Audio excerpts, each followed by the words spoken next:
So we discussed about transition networks. We discussed about a top-down and bottom-up parsing techniques. Now we are going to discuss deterministic and non-deterministic parsers. Now why do we use a parser? We use parsers to process or to design, or parsers are designed to process a sentence. Okay. അപ്പോൾ എന്തിനാണ് പാർസേഴ്സ്? നമുക്കൊരു സെൻറ്റൻസിനെ process ചെയ്യാനാണ്, to analyse the sentence. അപ്പോൾ നമുക്ക് പാർസേഴ്സിനെ നമുക്ക് deterministic പാർസേഴ്സ് എന്നും പറയാം, non deterministic പാർസേഴ്സ് എന്നും പറയാം. ഈ ഡിറ്റർമിനിസ്റ്റിക് പാർസേഴ്സ് എന്ന് പറയുന്നത് they permit only one choice. One choice എന്ന് പറഞ്ഞാൽ ആർക്ക്. They permit only one choice or arc for each word category. ഒരു വേർഡ് കാറ്റഗറിക്ക് നമുക്ക് ഒരു ആർക്കേ പാടുള്ളൂ. And each arc will have different test conditions. അപ്പോൾ ഒരു ആർക്കിന് ഡിഫറെൻറ്റ് ടെസ്റ്റ് കണ്ടീഷൻസ് കാണാം, നൗണോ അഡ്ജക്റ്റീവോ അങ്ങനെ ടെസ്റ്റ് കണ്ടീഷൻസ് കാണാം. But each word can have only one choice or one arc. And if an incorrect test choice is accepted, the parse will fail. And the parser cannot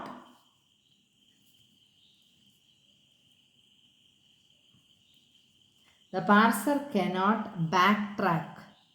fail ആയാൽ നമ്മൾ പറഞ്ഞു, നേരത്തെ നമ്മൾ ഒരു simple child runs എന്ന് പറഞ്ഞപ്പോൾ തന്നെ നമ്മൾ പറഞ്ഞു അല്ലേ, പാർസർ സക്സസ്ഫുൾ ആണെങ്കിലേ ഒരു സ്റ്റേറ്റിൽ നിന്നും അടുത്ത സ്റ്റേറ്റിലോട്ട് നോഡ് ആർക്ക് വഴി പോകത്തുള്ളൂ. And if here in the deterministic parser fail ആയാൽ it cannot backtrack to an alternative choice.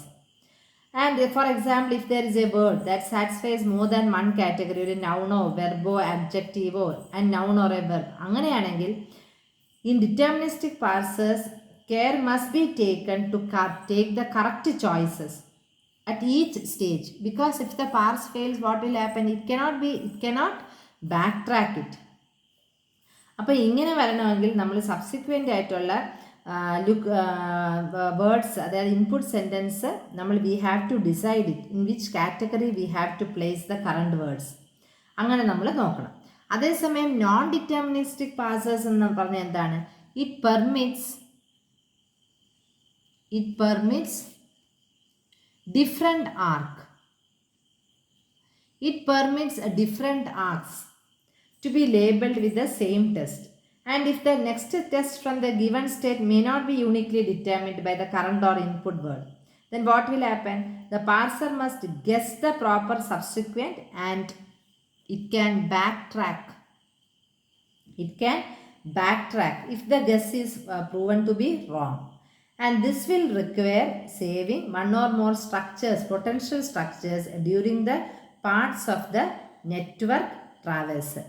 Okay, അപ്പം നമുക്ക് ഒരു ഡിറ്റർമിനിസ്റ്റിക് പാർസറും ഒരു നോൺ ഡിറ്റർമിനിസ്റ്റിക് പാർസറും നമുക്ക് let's draw a diagram and see. So this is a deterministic parser network and this is a non deterministic parser network. അപ്പം നമുക്കൊരു sentence പറയാം, the strong bear the loads. അങ്ങനെയാണെങ്കിൽ see, if the parser choose to recognise strong as an adjective, the strong bear the loads. ഇതാണ് നമ്മുടെ sentence, the strong bear the loads.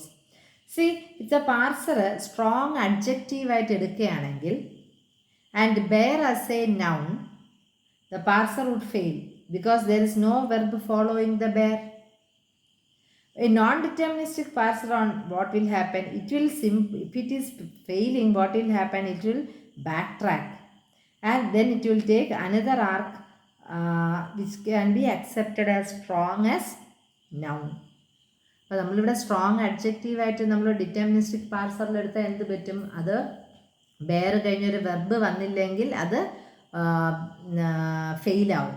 പക്ഷേ non deterministic parser ആണെങ്കിൽ എന്ത് ചെയ്യും? നേരെ അതിനെ ബാക്ക് ട്രാക്ക് ചെയ്തിട്ട് സ്ട്രോങ്ങിനെ it will be accepted as noun and then it will be proceeding. അപ്പോൾ ഇതാണ് ഡിറ്റർമിനിസ്റ്റിക്കും നോൺ ഡിറ്റർമിനിസ്റ്റിക്കും parser. Next is our regressive transition networks. അപ്പോൾ ചില നെറ്റ്വർക്ക്സ് നമ്മളിപ്പോൾ മുകളിൽ പറഞ്ഞ ട്രാൻസിഷൻ നെറ്റ്വർക്ക്സ് ഉണ്ട് അല്ലേ, പാർസേഴ്സ് ഉണ്ട്, ടോപ്പ് ഡൗൺ ഉണ്ട്, ഇങ്ങനെയുള്ള network transition networks they may not be powerful enough to recognize the variety of sentences whatever we are using. Humans use ചെയ്യണ വെറൈറ്റി ഓഫ് സെൻറ്റൻസിൽ വെച്ച് ഈ ട്രാൻസിഷൻ നെറ്റ്വർക്ക് ഇൻസഫിഷ്യൻ്റ് ആയിരിക്കും കംപ്ലീറ്റ്ലി ഡിസ്ക്രൈബ് ചെയ്യാൻ. we are studying NLP, natural language പ്രോസസ്സിങ്ങും ജനറേഷനും അതിൻ്റെ സ്ട്രക്ചറും meaning sentence in system should understand, അതിന് വേണ്ടിയാണല്ലോ നമ്മൾ പഠിക്കുന്നത്. what will happen? അപ്പോൾ അങ്ങനെ വരണമെങ്കിൽ there is a the languages, what will happen? It will sometimes fail to generate a context free grammar. അപ്പോൾ നമുക്ക് ആ ഉള്ള ഒരു നെറ്റ്വർക്കിൻ്റെ കൂടെ we have to give some extensions. We have to add a wider range of we have to add some extensions to this wider range of sentences. We have to add some extensions so that it will be becoming a large networks. It may be complex also. ഈ networks ഈ extensions എന്ന് പറയുന്നതിന് we can use some arc of a separate network state. അതായത് നമുക്കൊരു വലിയൊരു state കാണും, അതിൻ്റെ സബ്ബായിട്ട് രണ്ട് വേറെ സ്റ്റേറ്റ്സ് കാണും. And then we can first we can construct a separate network state. Then what we can do, we can construct a sub-network. And this, if for example, if you are constructing a separate network for a noun phrase, we can construct another sub-network. It can recognize different noun states, noun phrases. നമ്മളൊരു noun ഫ്രേസിന് വേണ്ടി ഒരു network സ്റ്റേറ്റാണ് നമ്മൾ ചെയ്യാൻ പോകുന്നത്. അങ്ങനെയാണെങ്കിൽ we can generate a sub network. അത് നൗൺ ഫ്രേസസ് എവിടെയൊക്കെ റിക്വയർ ചെയ്യണോ അതെല്ലാം ഇവൻ കണ്ടുപിടിക്കും. That is several places in a sentence.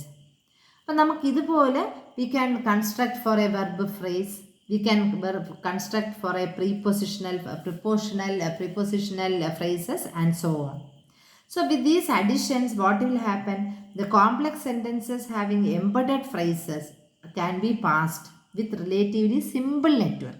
For complex ആയിട്ടുണ്ടെങ്കിൽ നമുക്ക് സിമ്പിൾ നെറ്റ്വർക്കിലോട്ട് നമുക്കിതിനെ പാർസ് ചെയ്യാം, so that we can understand, or the system can understand more easily. Okay. Now see this recursive transition network ne nammal RTN എന്നാണ് പറയുന്നത്. So it is a transition network. This network permits arc labels. This network permits arc labels to refer to other networks.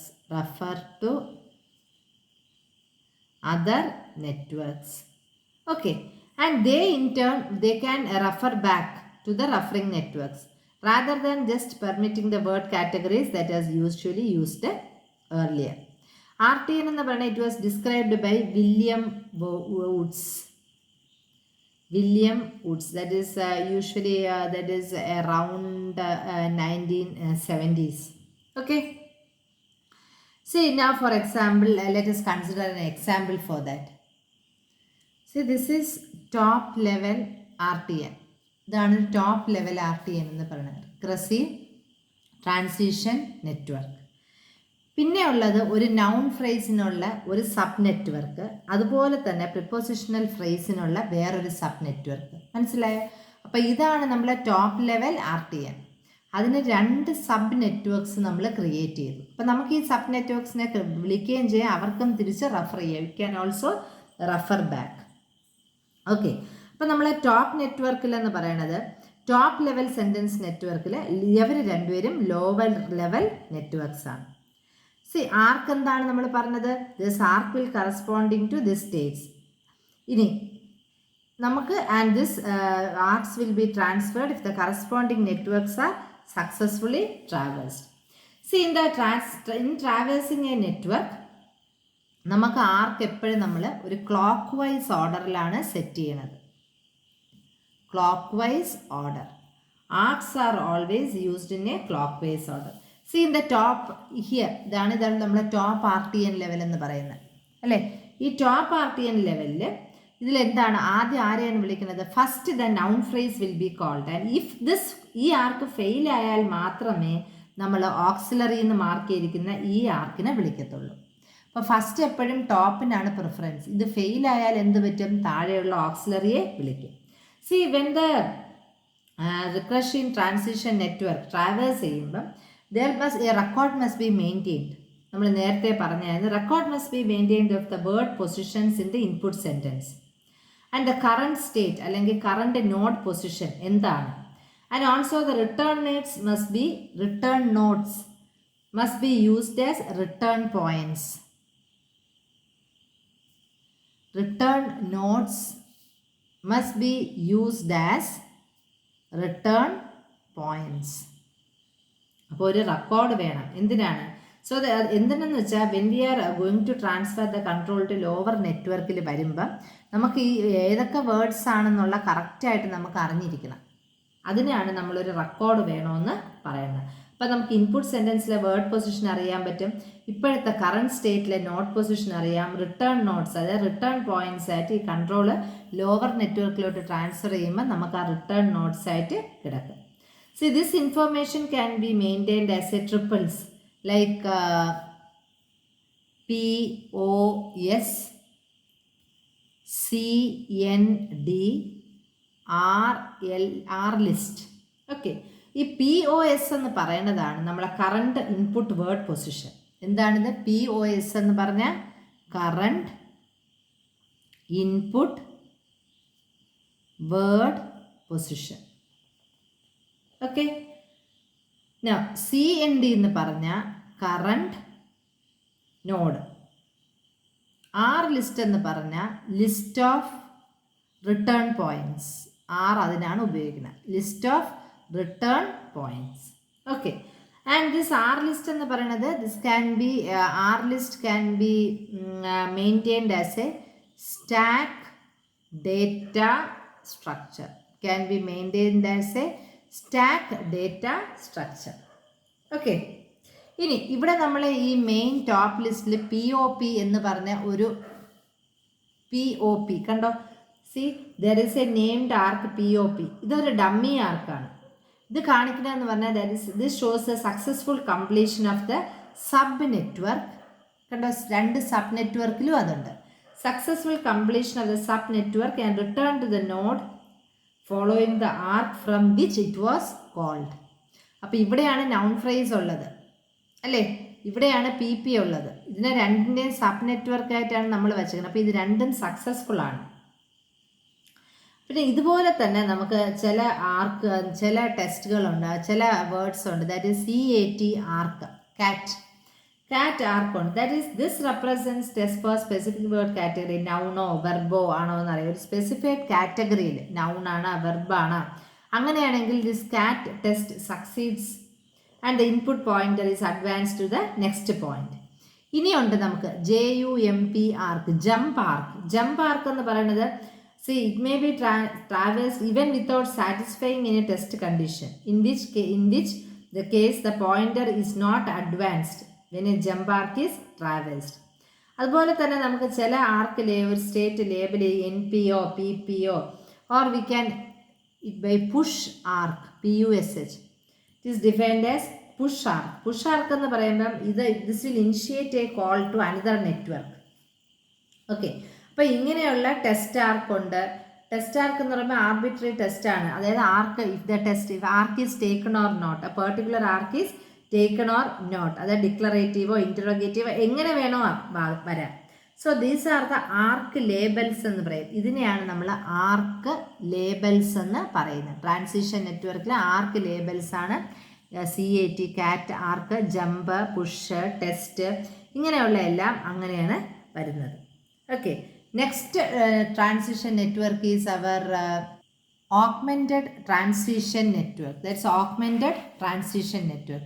ഈ Augmented transition network എന്ന് പറഞ്ഞാൽ it is actually a top down parsing procedure. This is actually a top down parsing procedure that allows various kinds of knowledge to be incorporated into the parsing system. So it can operate efficiently. അപ്പം നമ്മൾ ഒരു system, അതിൻ്റെ ഒരു എക്സാമ്പിളാണ് lunar, LUNAR, lunar system എന്ന് പറയും. That is during 1973 വുഡ്സാണ് അത് develop ചെയ്ത് ATNൽ വന്നത്. Okay, see, this provide access to large database information of lunar geology. There is a mechanism, one of the mechanism for exploiting understanding many language understanding systems. Okay, now see the അപ്പം ഈ ഇതിനകത്ത് അപ്പം നമ്മൾ ഓരോ transition networks പഠിക്കുമ്പം നമ്മളൊരു record keep ചെയ്യണമെന്ന് പറയും, അതിൻ്റെ ലേബൽസിനെ കുറിച്ച് പറയും, എങ്ങനെയാണ് അത് അക്സെപ്റ്റ് ചെയ്യുക ഒരു സെൻറ്റൻസിനെ, അല്ലെങ്കിൽ based on grammar and syntax how it is going to reject. അപ്പം ഇതിനെ കുറച്ചുകൂടി യൂസ്ഫുൾ ആക്കണമെങ്കിൽ നമ്മൾ എന്ത് ചെയ്യണം? We should have an interpreter. We should be able to keep an interpreter or build an interpreter to build structures which can ultimately be used to create the necessary or the needed knowledge in our AI system. അപ്പോൾ ഈ data സ്ട്രക്ചേഴ്സിൽ നമുക്ക് syntactic information, അതായത് grammar alone മാത്രമല്ല, നമുക്ക് എന്തൊക്കെ വേണം? Semantic ഇൻഫർമേഷനും വേണം. അപ്പം അതായത് we are having a sentence. ഈ സെൻറ്റൻസിന് ഒരുപാട് ഫീച്ചേഴ്സ് കാണും. And it should be recorded also. Noun phrase കാണും, ദെൻ സബ്ജക്റ്റിൻ്റെ നൗൺ ഫ്രേസ്, ഒബ്ജക്റ്റിൻ്റെ noun phrase, subject, verb, number, then declarative or interrogative, there is a mood, tense. അപ്പം ഇങ്ങനെയുള്ള കാര്യങ്ങളൊക്കെ അറിയണമെങ്കിൽ we need some additional test. We need additional test. They must be performed to determine the possible syntactic, semantic, mood test, etc. അപ്പോൾ ഈ additional capabilities നമ്മൾ RTNലോട്ട് നമ്മൾ add ചെയ്ത് വെക്കുകയാണ്. അങ്ങനെ ആഡ് ചെയ്യുന്നതിനെയാണ് നമ്മൾ ഓഗ്മെൻറ്റഡ് ട്രാൻസിഷൻ നെറ്റ്വർക്ക് അല്ലെങ്കിൽ ATN എന്ന് പറയും. അപ്പോൾ ഈ ATNിനകത്തുള്ളത് this uses number of different registers എന്തിനാണ്? ടെമ്പററി സ്റ്റോറേജിനാണ്, അല്ലേ? To hold different sentence constituents, individual word constituents. And so one set of registers would be used for example a noun phrase network, one will be used for prepositional phrase network, and one will be used for verb.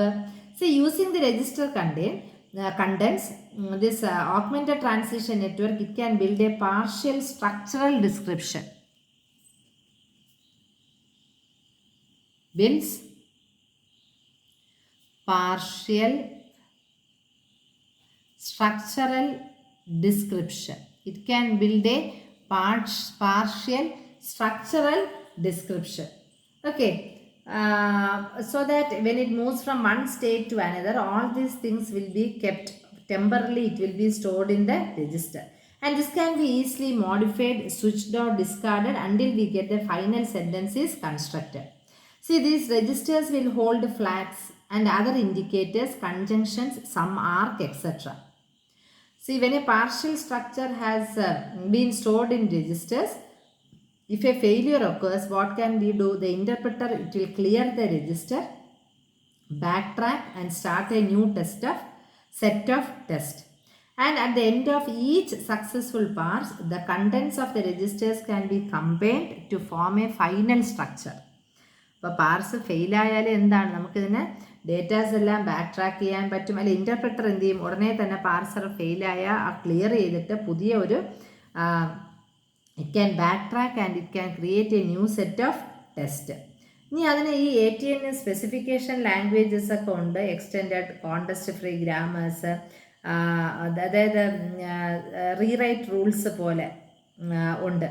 അപ്പോൾ ആർക്കെന്ന് പറയണത് നമ്മൾ labels പറഞ്ഞല്ലോ, cat, jump, push, test, word, pop. അപ്പം test എന്ന് പറയുന്നത് എന്താണ്? Arbitrary ടെസ്റ്റാണ്. Whether the arc is traversed or not, arc traverse ചെയ്തോ ഇല്ലയെന്ന് അറിയാൻ വേണ്ടിയാണ് എന്തുവാണ് ടെസ്റ്റ്. അങ്ങനെ ഓരോ ലേബലിനും അതിൻ്റേതായ ഫങ്ഷൻസ് ഉണ്ട്. Okay, thank you.